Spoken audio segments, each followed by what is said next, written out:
तो बच्चों इस वीडियो में क्लास 9 चैप्टर 3 मेंटल मैथ्स का आगे का क्वेश्चन सॉल्व करेंगे, क्वेश्चन नंबर 5। ठीक है, बाकी की क्वेश्चन अपलोड हैं चैनल पर, आप देख सकते हो। ठीक है, क्वेश्चन नंबर 5 देख लो। आगे के क्वेश्चन, वह बिंदु बताइए जिसका, क्वेश्चन नंबर 5। तो ध्यान से देखो, 5 का फर्स्ट आंसर, 5 का फर्स्ट भुज 5 है। तो ध्यान से देखो, भुज आपका ये हो गया, भुज होता है x, कितना दे रखे हैं 5, और कोटि उसके भुज से 10 कम है, तो कोटि हमारा होता है बच्चों y। क्या होता है y। तो कह रहे हैं कि भुज से, भुज 5 है, 10 कम है, तो -10 कर दो, इसी में से मिल जाएगा ये -5। ठीक है, तो बिंदु क्या बन जाएगा, एक्स वाई होता है, पहले एक्स होता है उसके बाद वाई, तो एक्स आपका 5 है और वाई -5 है, तो ये आपका बिंदु हो जाएगा 5 -5। ठीक है, अगला देखो ध्यान से, सेकंड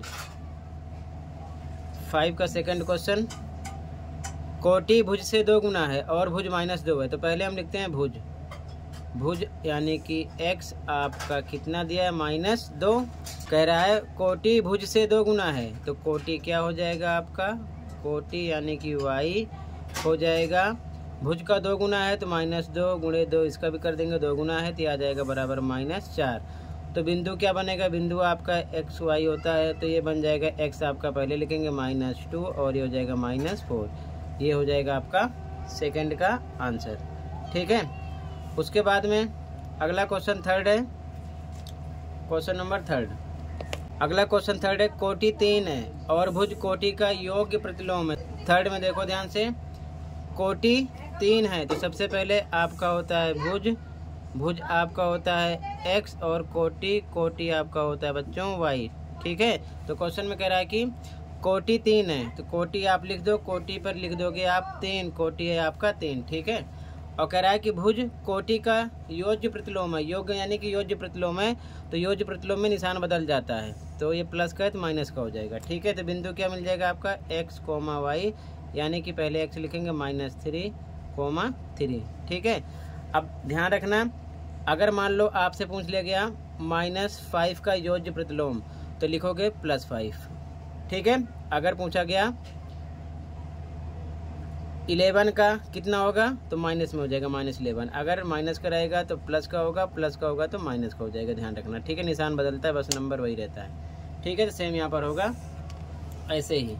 अगला क्वेश्चन 4, भुज कोटि का व्युत्क्रम है और कोटि 4 है। तो ध्यान से देखो, फोर्थ में कोटि दे रखा है 4, कितना दे रखा है, तो पहले आप लिखोगे भुज यानी कि x, इसका पता नहीं है, और फिर लिखोगे कोटि, कोटि यानी कि y, कोटि कितना दे रखा है, कोटि दे रखा है 4, तो यहाँ पर लिखेंगे हम 4। और क्वेश्चन में कह रहा है कि भुज कोटि का व्युत्क्रम है, व्युत्क्रम का मतलब होता है उल्टा, तो 1/4 हो जाएगा। ठीक है, समझ गए। अब व्युत्क्रम का मतलब समझ लो एक बार ध्यान से, जैसे मान लो कोई पूछेगा 5 का व्युत्क्रम, तो 1/5 बोलोगे, क्यों, क्योंकि 5 को हम लिख सकते हैं 5/1, तो इसका उल्टा होगा 1/5। ठीक है, इसी प्रकार अगर मान लो 2/5 होता है, जिसका व्युत्क्रम हो जाता है 5/2, ये चीज़ ध्यान में रखना। ठीक है, समझने के लिए। तो यहाँ पर आपका जो बिंदु बनेगा एक्स वाई क्या बन जाएगा, x पहले 1/4 है और y आपका 4 है, ये बन जाएगा। ठीक है ना, 1/4, 4, ये आपका बन जाएगा बिंदु। ठीक है, अगला क्वेश्चन नंबर 5 देखो, इसका भुज और कोटि का योग 0 है और कोटि 3 है, तो फिर से दे रखे हैं। पाँचवें में देखो ध्यान से, भुज का पता नहीं है, भुज x होता है, इसका पता नहीं है, कोटि आपका होता है y, क्या होता है y, कितना दे रखे हैं, ध्यान से देखो, कोटि आपका दे रखा है 3।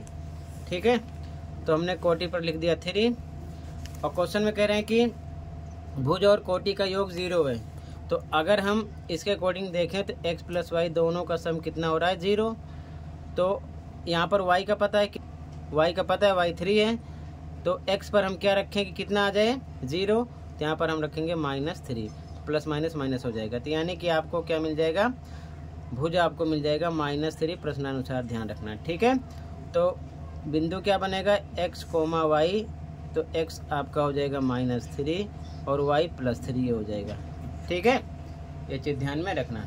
क्लियर है, ये पांचवे का first, second, third, fourth and fifth clear है। कहीं पर कोई डाउट होगा बता देना।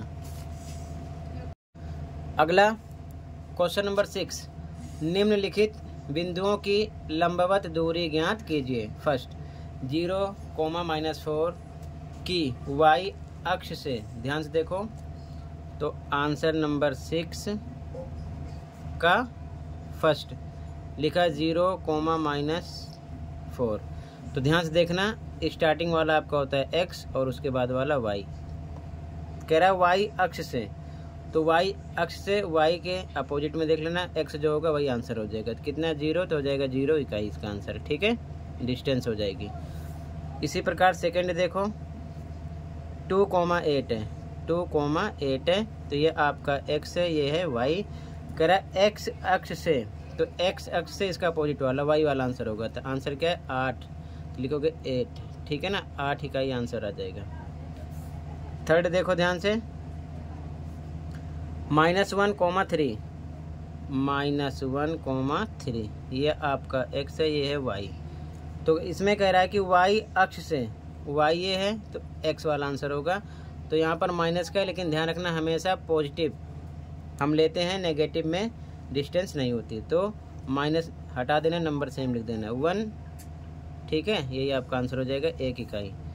अगला देखो ध्यान से 4 है, 3,5, 3,5, ये आपका x है, ये y है। इसमें कह रहा है x अक्ष से, तो x अक्ष का अपोजिट y वाला आंसर होगा। कितना आ जाएगा 5 है, तो लिख दो, ये आपका आंसर हो जाएगा 5 इकाई। ठीक है, अगला क्वेश्चन नंबर 4 देखो, -4, -6, तो ये आपका x है, ये आपका y है। इसमें कह रहा है y अक्ष से, तो y अक्ष से x वाला होगा, y का अपोजिट। ठीक है, तो x पर है -4, तो हमेशा नेगेटिव नहीं लेना, प्लस का लेना, पॉजिटिव 4 हो जाएगा। ठीक है ना, ये आपका आंसर हो जाएगा 4 इकाई। ठीक है, ये क्वेश्चन नंबर 6 का first, second, third, fourth, fifth ये आंसर हो जाएंगे। ठीक है, तो टोटल 2 क्वेश्चन डिस्कस किया। अगला क्वेश्चन अगली वीडियो मिलेगा आपको, पर डे आपको 2 क्वेश्चन मिलेंगे, मैंने पहले बोल रखा है।